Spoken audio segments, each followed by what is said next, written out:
Perkenalkan, nama saya Kesha Masinda Sinaga dari NIM 2103050087. Di sini saya akan menjelaskan tentang reaksi pencoklatan pada bahan pangan.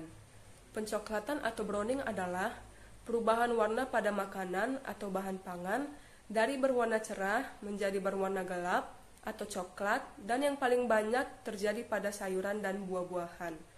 Proses pencoklatan pada bahan makanan dapat dibagi menjadi dua reaksi utama, yaitu pencoklatan enzimatis dan pencoklatan non-enzimatis.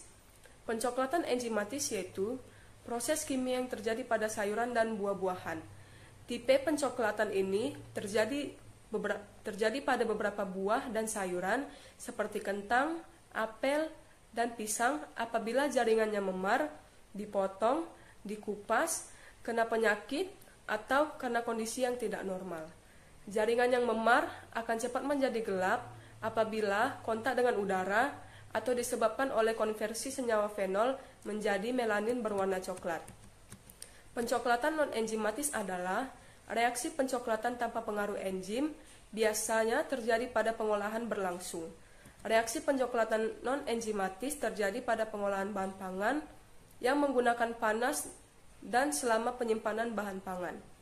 Contoh proses non-enzimatis adalah proses karamelisasi pada gula, yaitu proses pencoklatan yang disebabkan karena bertemunya gula reduksi dan asam amino pada suhu tinggi dengan waktu yang lama.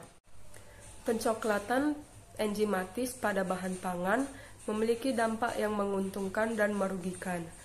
Dampak menguntungkan pada reaksi enzimatis yaitu pada warna dan flavor yang terbentuk.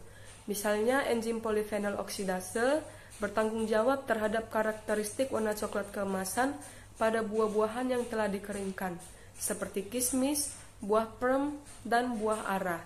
Dampak merugikannya yaitu mengurangi kualitas produk bahan pangan segar sehingga dapat menurunkan nilai ekonomisnya.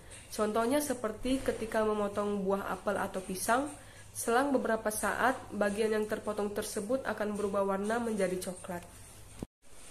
Adapun jenis rendaman senyawa kimia yang dipakai pada saat percobaan yaitu asam askarbonat dan natrium metabisulfit.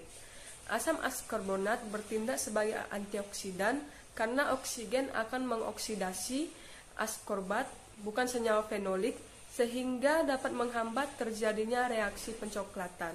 Sedangkan natrium metabisulfit adalah senyawa anti-browning karena senyawa ini bekerja dengan enzim polifenol oksidase sehingga menghambat pengikatan dengan oksigen dan proses pencoklatan. Berikut prosedur percobaan yang dilakukan. Pengujian pencoklatan pada buah secara enzimatis. Pertama, dilakukannya kontrol, disortasi, dikupas, dan diiris buah setebal 2 cm. Didiamkan selama 20 menit dan diamati perubahannya.